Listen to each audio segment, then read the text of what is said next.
사도행전 18장 5절부터 11절 말씀 마음을 집중하시고 함께 읽어보십니다. 실라와 디모데가 마게도냐로부터 내려오매 바울이 하나님의 말씀에 붙잡혀 유대인들에게 예수는 그리스도라 밝히 증언하니 그들이 대적하여 비방하거늘 바울이 옷을 털면서 이르되 너희 피가 너희 머리로 돌아갈 것이요 나는 깨끗하니라. 이후에는 이방인에게로 가리라 하고 거기서 옮겨 하나님을 경외하는 디도 유스도라 하는 사람의 집에 들어가니 그 집은 회당 옆이라. 또 회당장 그리스도보가 온 집안과 더불어 주를 믿으며 수많은 고린도 사람도 듣고 믿어 세례를 받더라. 밤에 주께서 환상 가운데 바울에게 말씀하시되 두려워하지 말며 침묵하지 말고 말하라. 내가 너와 함께 있음에 어떤 사람도 너를 대적하여 해롭게 할 자가 없을 것이니 이는 이 성중에 내 백성이 많음이라 하시더라. 1년 6개월을 머물며 그들 가운데서 하나님의 말씀을 가르치니라. 아멘. 자, 오늘 말씀은 바울의 고린도 선교에 관한 내용이에요. 여러분, 이제 고린도 하면 고린도 전서후서에 대한 말씀들이 많기 때문에 여기에 오늘 이 고린도에서의 바울의 선교 여정도 아주 중요한 이 선교 코스예요. 근데 여기 고린도의 선교는 바울의 2차 선교 여행 가운데 마지막 지점입니다. 바울의 2차 선교 여행은 빌립보로부터 데살로니가, 베레아, 아덴, 그리고 마침내 고린도에 이르는 거예요. 요거를 이제 앞자만 따면은 빌데베아고예요. 이런 거는 이제 여러분이 외워두시면 2차 선교 여행은 이 5가지만 알면 돼요. 바울의 2차 선교 여행 참 중요한 코스거든요. 왜냐하면 그게 유럽 선교의 그 이제 시발점이 거기서부터 일어나기 때문이죠.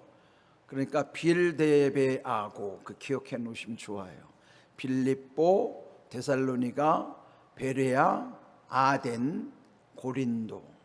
그러니까 아덴이라는 건 아테네라고 하는 곳이에요. 그런데 이 고린도라고 하는 그 지역은요 아주 말씀 전하기가 힘든 곳이에요. 그러니까 우리가 보통 우리 생각으로 보면 우리 고정관념 있잖아요. 그 사람 안 돼. 다른 사람 다 믿어도 그 사람 안 믿을 거야.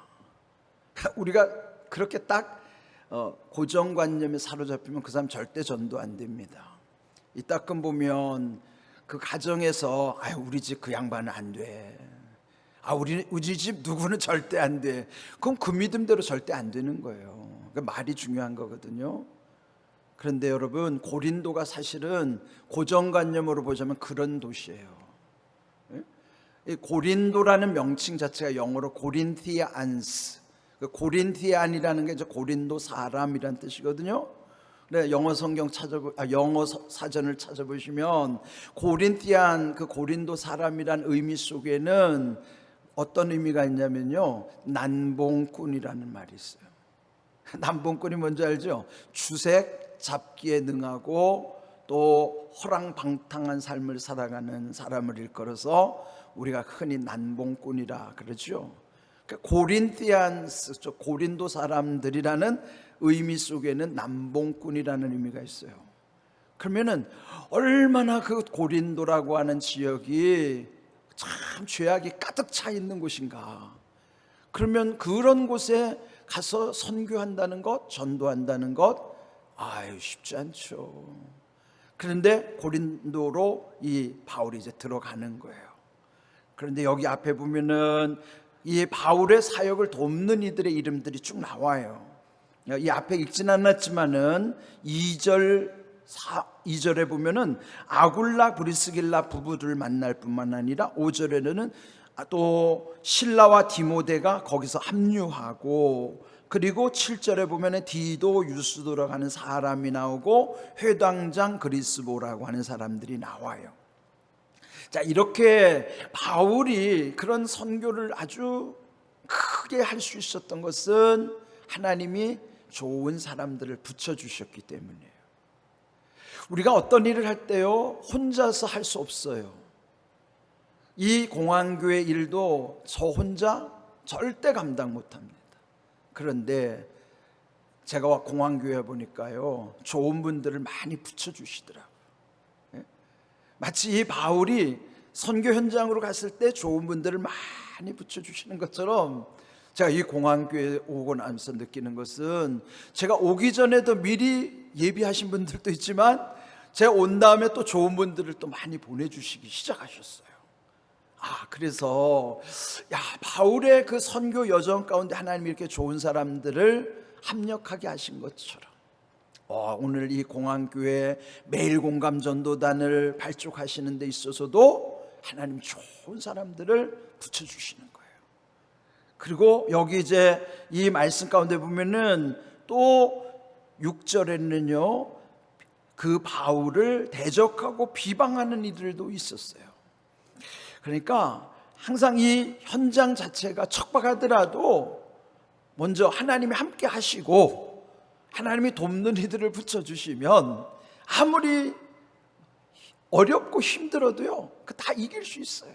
그걸 오늘 여기서 보여주시는 말씀입니다. 자, 그런데 여기 이제 9절을 보실까요? 9절에 보면 밤에 하나님 주님께서 환상 중에 바울에게 말씀하셨어요. 뭐라고 말씀하셨어요? 두려워하지 말며 침묵하지 말고 말하라. 왜 두려워하지 말라고 그랬을까요? 두려우니까 두려워하지 말라고 한 거죠. 예? 그런데요, 바울이 고린도전서 2장 3절에 그 사실을 또 한번 기록하고 있어요. 한번 자막을 볼까요? 고린도전서 2장 3절을 보시면 함께 읽어보겠습니다. 내가 너희 가운데 거할 때에 약하고 두려워하고 심히 떨었노라. 근데 고린도 교회 편지할 때 자신이 고린도에 처음 갔을 때 심정을 적어놓은 거예요. 그걸 밝히기를, 내가 너희 가운데 있을 때 나는 약했다, 그리고 두려웠고 그래서 나는 심히 떨었다.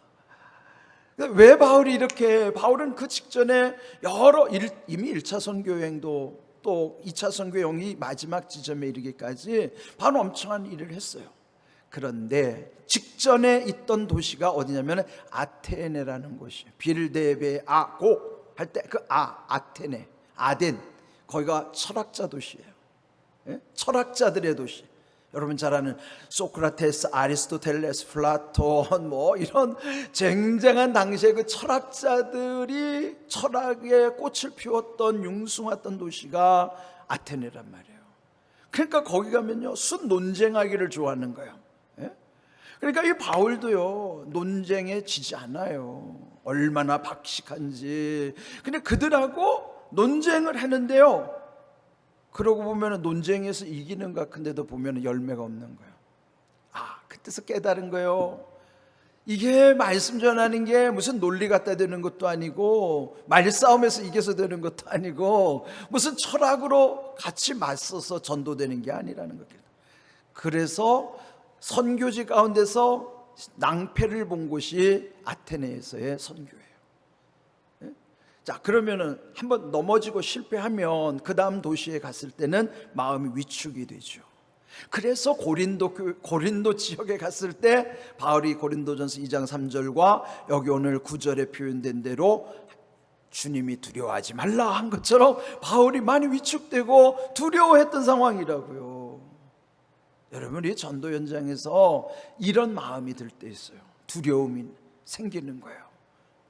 그 환경을 보면 엄두가 안 나는 거예요. 여기서 도대체 내가 이거 할 수 있을까? 내가 복음 전할 수 있을까? 이렇게 마음이 쪼그라들고 자신감이 없어지죠. 그때 주시는 말씀이에요. 두려워하지 말고, 또 여기 이제 말씀하신 대로 침묵하지도 말고 담대하게 말하라. 그 까닭은 10절, 내가 너와 함께 있음에. 아니, 이것처럼 든든한 말씀이 어디 있어요? 내가 너와 함께 있다. 근데 우리 이걸 잊어버려요. 주님은 우리를 떠나지 않아요. 내가 떠나는 거죠. 주님은 결코 우리를 버리지 않아요. 그러니까 내가 주님으로부터 멀어지기 때문에 문제인 거예요.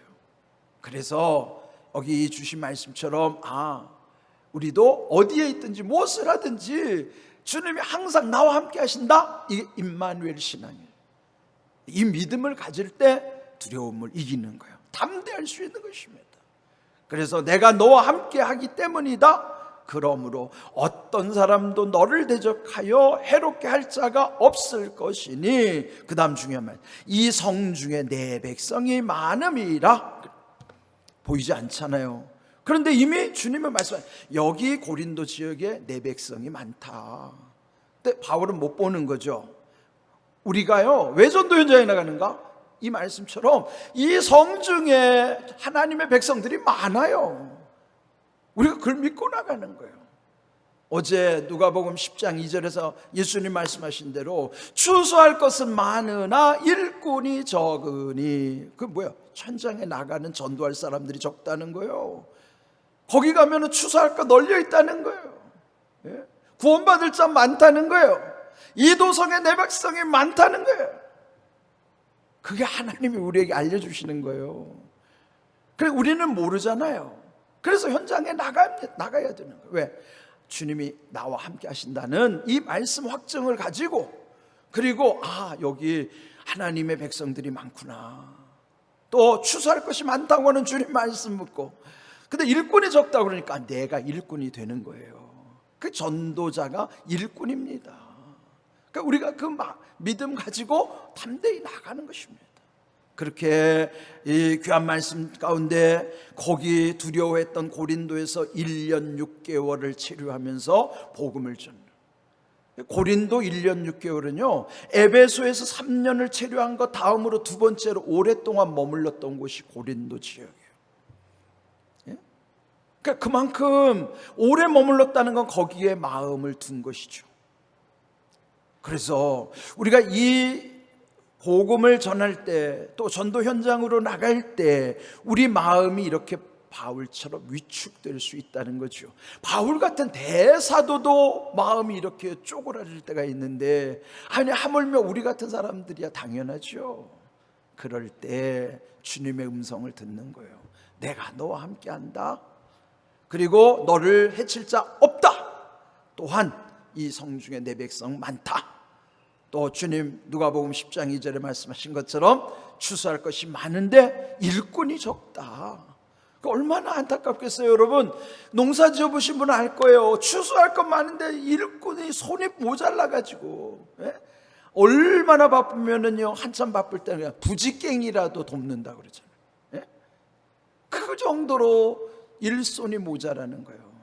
지금 하나님 나라에 일꾼이 이렇게 모자라는 거예요. 교회 다니는 사람 많다고 그 사람들 일꾼 아니에요. 결국은 주님의 뜻을 헤아리고 현장으로 나가는 사람이 진정한 일꾼이라고요. 그런 분들이 아버지의 마음을 시원케 하는 이들이에요.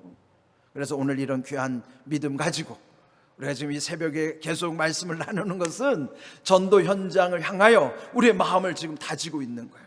마음을 다진 다음에, 그리고 우리도 담대하게 미리 여기서부터 다 준비를 해 주시는 거예요. 예전에 이랬으니까 너희도 이럴 텐데 그때 염려하지 마. 다 미리 보여주신 거를 우리가 미리 준비하고 단련하고 나가는 거예요. 이런 귀한 은혜 가운데 하나님이 함께 하심을 믿고 여러분 평생 담대한 믿음 가운데 승리할 수 있기를 주님의 이름으로 축복합니다. 아멘.